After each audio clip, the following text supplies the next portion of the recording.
Alright, y'all, this is a new episode of HighTimez. I want y'all to like, comment, and subscribe down bottom. We jumping in and we doing PowerBook 4, Force, which is Tommy's spinoff. So let's see what it's hitting on. Hopefully we get some new characters, new storylines, new plots, but still try to keep the universe intact. We got Tommy driving on the back, driving, reminiscing, thinking about his life back in New York. So they show a flashback with him and Kate getting into it. You know, that's his mother, and you know they don't have the best relationship, so you already know how that go. And then they end up showing Raina, and you know how his relationship was. He was Uncle Tommy to Ghost and them kids, so it wasn't like he didn't have ties to them. And then they show him and Tariq beefing, where he basically end up hanging Tariq over the balcony. And Tariq like, "Oh, Tommy, what you doing?" If y'all remember that scene from PowerBook, I think 1 or season 6 of regular Power. And then they show him looking at Lakeisha Grant, and you know that was his girl. So he's gonna feel a way about that anyway. And then they show the scene with him and Ghost after Tariq shoot him. So in that moment, he lost everything, all his family, his best friend, everything, his brother, everything. So then the car stopped, and he just sit there and he screamed. And I guess the scream is just probably just getting it off, thinking about all you've been through the last couple of months or however long it's been since he faked his death on PowerBook season 2. PowerBook Ghost season 1. So I mean, he definitely, I know he reflected on all that shit. I would be reflecting on all that. So he peels out, and then we jump straight into the theme song. I'm sure everybody was wondering what the theme song was going to end up giving anyway, because I didn't know if he was going to try to keep the same theme song for the new show. So I was a little weary, so it's cool. After that, he pulls up in front of like a house. It's funny because the set looked just like Shameless. So like if you've ever seen Shameless, like when he pulled up in front of the house, I swore to myself that it was an episode of Shameless. So he pulled up to the house, and he's talking to somebody named Rodolfo or some bullshit like that. They keep calling his phone, and they keep asking him like, where is he? Like he's late. Like he like, all right, I'm on the way. Leave me the fuck alone. Like shit happens or whatever. So he parked the car, he's sitting in there, and some young nigga just roll up to the car, and he like, where you parking there? But before that, he looks at this picture, and it's like, I don't know what type of languages it is, but on the back, there's like maybe Italian, whatever his heritage is probably the language that's written on the back. So basically after that, somebody roll up, and they basically asking him where his money at the parking spot. So he basically show him like all the parking spots in the snow with like items in the spot to hold the spot for the person that live there. So he like, yeah, all of this private parking, you know. So the nigga like, yeah, you either gonna pay up or you know it's gonna go down. So he pull a little ass switchblade out on him. Tommy like, man, give me the blade. So Tommy shows him the gun. He like, man, give me the blade. So Tommy take the blade from him, cut him across the edge. So he like, motherfucker, he like, I'ma roll out. I'ma roll because I don't got my strength, leave because I don't got my gun. So Tommy like, oh, all right, yeah, get the fuck out of here. But then before he leave, he asks the nigga about the lady who used to live in the house he parked in front of. So he say to him like, what happened to the lady that used to live there? They like, oh, they moved it to this retirement home. So he goes to this retirement home, and he's stalking this old lady. And in my mind, I'm thinking like, all right, that's gotta be either his grandmother or his great grandmother. So he goes to the funeral home. He don't necessarily approach the lady, but he kind of stands back from a distance to make sure that it's her and make sure that he's seeing shit right before he think that that's his grandmother or somebody that has some sort of ties to him. So he's trying to play it cool. So then you go into the next scene, and it's two dudes in the jail, but one of them is cutting the other guy hair. And I believe the dude's name is Diamond. So Diamond is cutting this old guy's hair, and he telling him like, boy, this your last cut? So I'm guessing Diamond about to get out.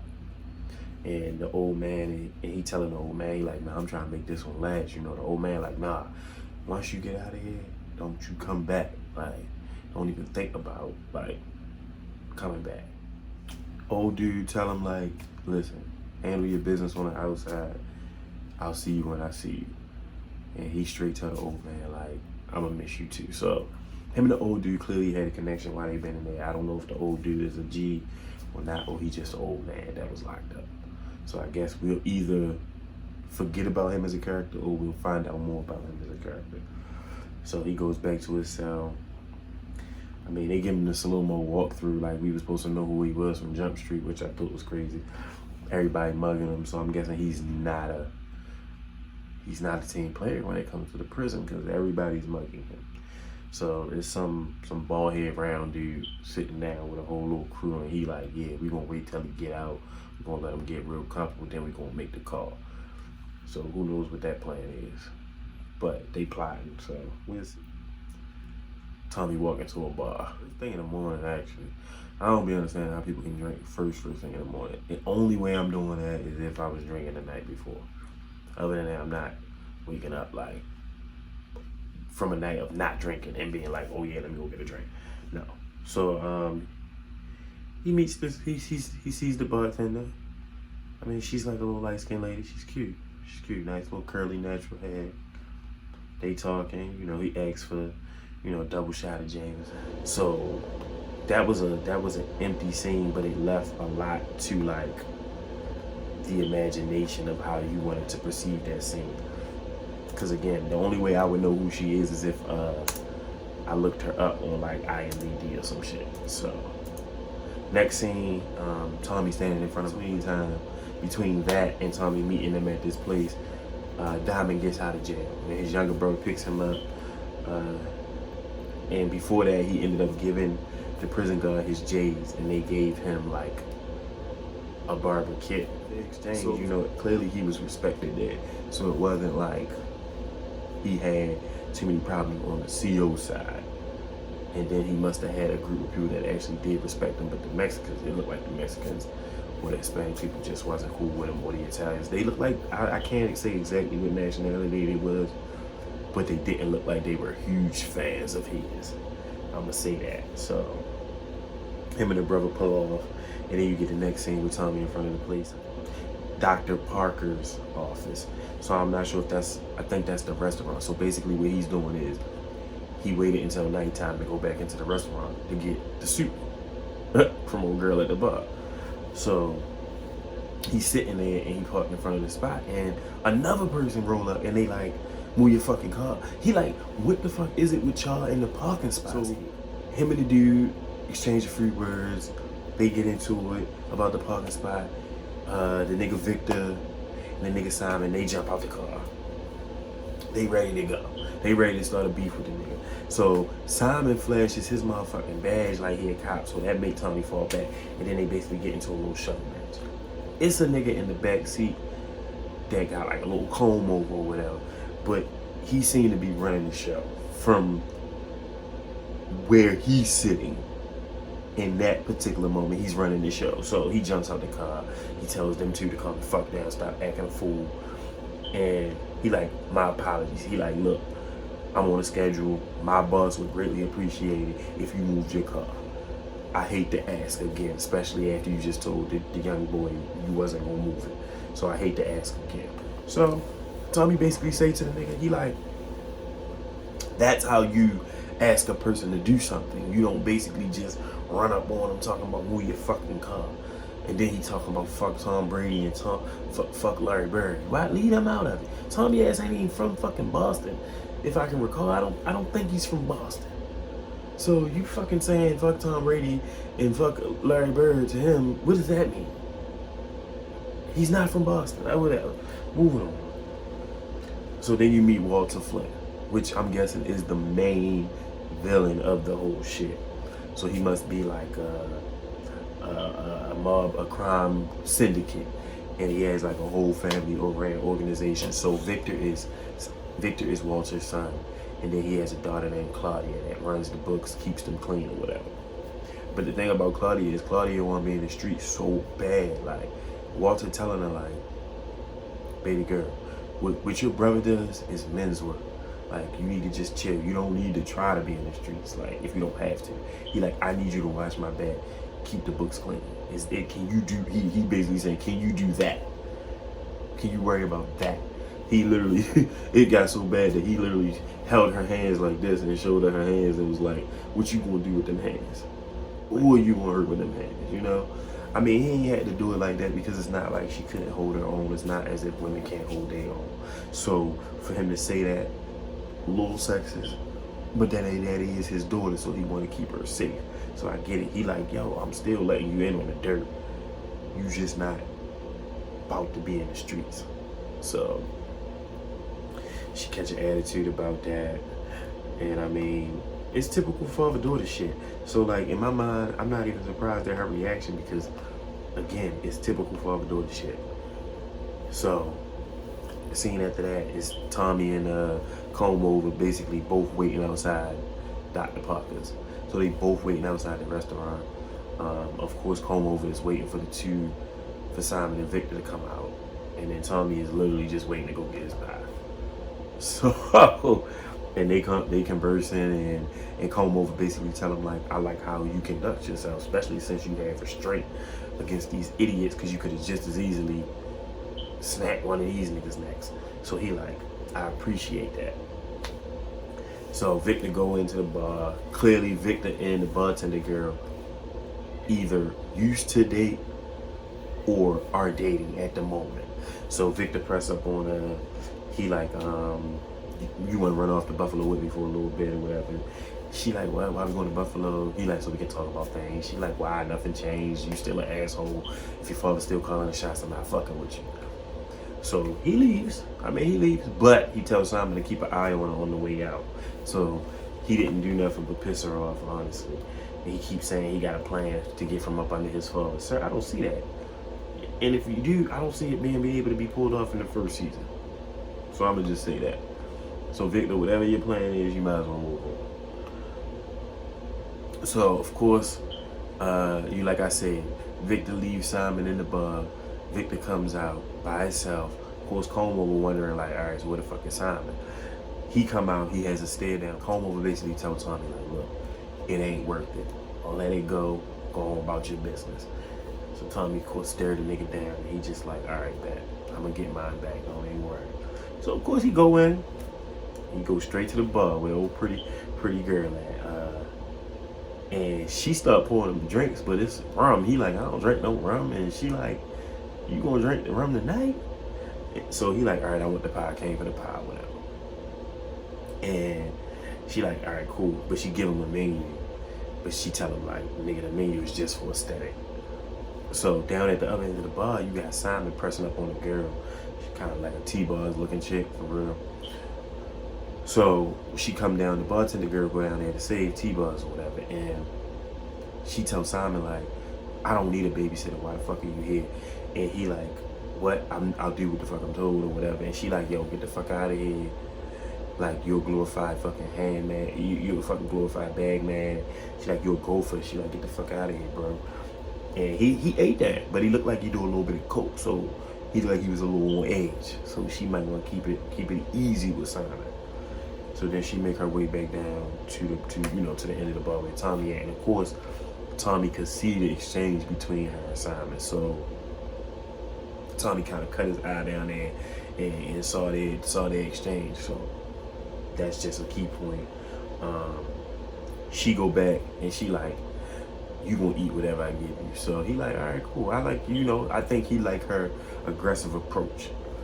So she go back to get the food. She say she'll be back in 5 minutes. Simon goes out to pee. Tommy basically stalks Simon out the back door, beats the shit out of this nigga, breaks his arm. Simon tells him like, you don't have to do this. He like, nigga, I think I did. And then he fucks him up. Pretty girl from the bar, she comes out the back door and she like, oh, that's gonna have some blowback. Because she know niggas is connected. She not saying who she is exactly, and she not saying exactly who these niggas are, but she know everybody connected. So, and he like, honestly, Tom Brady can eat a dick, but come on, don't talk shit about Larry Bird. Like, everybody love Larry Bird. Like, fuck you. So, like I said, he breaks the nigga arm. He takes the nigga's cell phone and shit, and he found out that they having a meeting. So right after that, you know, since he asked old girl from the bar, he like, is this gonna fall back on you? She like, nah. And then he ready to leave. She like, your pie ready or whatever, your soup or whatever it is. And he like, all right. So he end up smashing. So he end up securing all light skin joint. He end up smashing, and then they blended two scenes together with Claudia walking through the club, and she gets a drink and she like, I'm tired of men telling me what to do, woo woo woo. And then she end up fucking this girl. They show it. Tommy gets the fuck out of there after him and old girl finish. He like, plus, I ain't gonna be around town long enough for shit to fall back on me, but I'm definitely getting the fuck out of here. So she asks him about something he see. No, he asks her about something he see in the room. And she like, oh yeah, that's my husband's. She was like, he went and served in the service and never came back. So he asked her, how was it to be like a widow or whatever. She like, it's okay. I mean, you never expect your spouse not to come back or whatever the case may be. So she like, how about you? Were you married? He like, I came close. So when he say that, they show the flashback of him and Cash looking at rings for Lakeisha. So that's Victor is blowing Simon phone up. Like Victor is blowing Simon phone up, but Simon is beat the fuck up. Like, so he blowing Simon phone up and Simon not answering. But eventually he hears the phone ringing, so it confuses him. So Tommy put two shots through the windshield, bop bop, but they don't hit him. So he straight tell him like, nigga, the next two gonna take you out. So he roll up on him and he like, you wouldn't want to do this. That's what the nigga say in the car. Victor say, I don't recommend you do this. He like, is this gonna be worse than what you did earlier trying to flex on me? He gonna say, I mean, way worse. So Tommy basically like, you gonna introduce me to your connect. So he take him by gunpoint, introduce him to the connect. They get down there to the connect. It's Diamond little brother down there, two cracked out white boys, and it's like a whole drug exchange gone wrong. A fucking drug exchange gone wrong. The white boys is high as a kite. The black dude don't understand why he there. Victor don't understand why the black dude's there. Tommy don't know what the fuck going on, but he trying to keep everybody with a level head.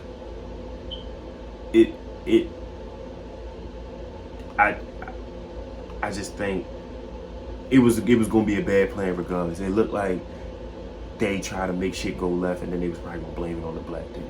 So that's how I seen that scene, honestly. But yeah, so Tommy tried to talk the white boys down. They not trying to hear it. Cause again, they high as a kite. So they like, give me the money. Give us the money. Give us the money. Tommy like, look, y'all need to chill. He tell Victor like, why don't you just pay these boys what you own? You know, he like, you got the money, right? He like, yeah, I'm a little light. So Tommy gets instantly pissed off that the man is light on the money. He not even like mad that they in this situation. He more mad that Victor came to the meeting light on the money. So in Tommy mind, he like, this could have went left regardless of whether or not Diamond little brother was there, whether or not I was there, anybody was there. He was thinking to him like, you showed up light. He like, that could have caused beef regardless. So now Tommy more pissed off about that. So eventually Tommy ended up gunning these niggas down. The two cracked out white boys, bop bop bop bop. So he ended up saving everybody. But in the process, he basically little broed them.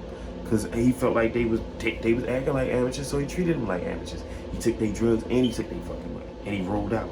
Victor like, oh, he gotta die. The black dude trying to get his bread back because he think he just innocent in the whole thing. No. Tommy like, no. You ain't getting your shit back, and neither is Victor. So Tommy rolls out. Diamond wakes up in the penthouse. I'm guessing that must be his brother's house. So them two talking, they walking down the street after that, and they talking, and he telling him like, nigga, some fucking white boy, some random ass white boy came up in there and fucking ramboed the whole fucking meeting. Like, he ramboed the meeting and saved our asses. So the brother like, oh yeah, he saved your asses, huh? He like, nah, my gun jammed. Granted, gun did jam. that don't change the narrative or the view of the scene. Tommy saved them niggas from dying. Because, I mean, granted, at that point, if it was the two crackheads, his gun jammed, that means he out the game. Then it's just Victor and Tommy. But then Tommy had took Victor's gun, so Victor was dead, the black dude was dead, so it was just gonna be Tommy anyway. So eventually Victor get back to the house, him and Claudia talking. She like, why is you even copping from these low down niggas? Cause you know that's a mess, and you know that's messing with our legitimacy. He like, I got a plan, don't you worry about it. I'ma do what I wanna do. So Claudia like, whatever. Cause she know he dumb. And she know it's one of them things where it's like almost like a sibling rivalry, but it's not like a blatant one, but you know it's there. You know it's there. And then they mention the mother, so I wonder if we gonna end up finding out what happened to the mother, because I don't see her. Next scene, Tommy is like, it looked like he doing his research on Walter Flynn, as well as doing his research on Diamond, who's the black dude's brother. So he keep getting this call from LA. So it must be Rodrigo, whatever the fuck his name is. Whoever he was talking to in the first 10 minutes of the episode just keep blowing up his phone. And he keep rejecting the call because at this point he on a personal mission. So he goes back and he has a greenhouse meeting at the retirement home with his grandmother. And he presents her with this little picture just because it appears that she has like either dementia or Alzheimer's, so she don't know who he is anyway. So he presents her with the picture, and it must have, like I said, it had some type of scripture on the back, so when he gave it to her, she knew exactly who he was, just from that alone. So she's like, Tommy, oh, and they have a little conversation, blah, blah, blah, blah, blah. So you know how when you watch a show and they shoot it from a certain way, and that allows you to understand that somebody is watching that person from that angle. That happened to Tommy. So once he leaves there, this older black guy runs down like, what are you doing visiting this lady? And he like, my grandmother, black guy. Mind you, black guy say that to Tommy. He like, what are you doing visiting this old lady? And he like, that's my grandmother. And Tommy like, that's my grandmother. And he like, well, what you know about this picture? So he showed him the picture, and he showed him the inscription on the back. And the black guy like, what, man? And sure enough, the black dude got the inscription on his arm. So Tommy got a black brother. And I don't know if they got separate fathers or what, but Kate is this man's mother. Kate is this man's mother. Tommy got a black brother. And honestly, in my opinion, it all makes sense. So they end up having a small conversation. You know, clearly Tommy's brother is from there. So he like, you know, maybe you should take my number. We can stay in touch, shit like that. So he take the number. He asks him why he's strapped. I guess wanting to know what he's getting himself into. But truth be told, I got a theory that the brother is not as squeaky clean as he look. He might be a G2, or he might have some connections to this other crew. So at the end of the day, I wouldn't be surprised by any of this playing out like that, you know? So then you get the next scene. In the next scene, it showed Diamond and his brother in there, and they walk into a barbershop. I'm guessing it's a barbershop that they used to cut out of. So he like, I'm glad you kept up with the rent while I was locked up. I appreciate that. Thanks for holding the shit down. He like, I ain't keep up the rent. He like, what the fuck you mean you keep up the rent? He like, nah, I bought the joint for you. So basically, he literally bought his brother a barbershop while he was in jail. That's what's up, because again, like I said in my previous video, if you want to do something for somebody that's coming out of jail, you don't keep taking from them. You set them up, like. So that's what he did. He basically paid everything in full. The brother, it's in the brother name. The brother now owns a barbershop. So he can make legitimate money if he wants to. But I don't see him not wanting to be the boss, you know? So they chop it up about the barbershop, you know, and after that, let me see what scene come after that. So he telling him he a free man. So after that, you see Tommy at the gas station. He pumping gas, getting gas for his car. He look at the number from his brother, and he decided to just throw it out. But I'm like, in my mind, I'm like, Tommy, come on. First of all, you wouldn't even engage that much in the conversation if you weren't genuinely interested in seeing what you could obtain from this situation, like what you could learn from your brother or what you could learn about how to move around this city. So he throws it away, and then he second guesses it, and he goes and gets the shit out the trash. You should have got it out of the trash in the first place. Fucking playing for, like, that's your brother. So he pick it up, I mean, as he should, like I said. And then we move on to, so Diamond's still in the barbershop, you know, he just embracing it, living in the moment. And you know, somebody walk in, and he like, listen, we not open yet. Give me like a week or two, we'll be open. You can come in, I can cut you that motherfucking dude that come in. He come in super duper comfortable. He come in super comfortable. He come in, he just sit down, talking big shit about how he loved the barbershop from back in the day, this, that, and the third. So I'm just getting this weird ass vibe from him. So he get a call. He lift his shirt to take the call. He appears to be a sheriff. Lucky he showed that badge, because let me tell you, Diamond was gonna slit his throat in that barbershop. But it seems like he extorting him. So I guess we'll be seeing this detective more often too, since he seems to be an extortionist. Look out for him. Let's see what the next scene hitting on there. So the next scene, you see Tommy driving down the street. And I mean, he minding his fucking business. And after a while, you just notice like all these trucks just roll up. So four like Escalades like box him in while he's driving down the block. And they like force him to pull over. And of course it's Swoop. It's Swoop and a whole bunch of other motherfuckers. So they pull him out the car and they like, look, follow us. So he follows them because he's at a disadvantage. They done pulled out shotguns, all types of weird ass shit on him. So he had a disadvantage, so he follows them. And that's when Tommy and Walter first had a first run-in. So at that run-in, Tommy basically gives him the drugs and the money, and he like, oh, you welcome for me saving your son, you know, woo. And Walter like, look, you John Wayne, I get it. Like, you did your thing, they told me. But now you need to get the fuck out of my town, like, straight up. Like, you need to go, because clearly you making it hot, basically. You beating motherfuckers up, you shooting people, killing people. He says you making it hot. But Walter like, you gotta go. So, I mean, of course, at the while, Tommy like, okay, well, can I go now? And Walter like, well, where you gonna go? You don't have your car. He like, nigga, I ain't in no rush. I will walk if I have to. So,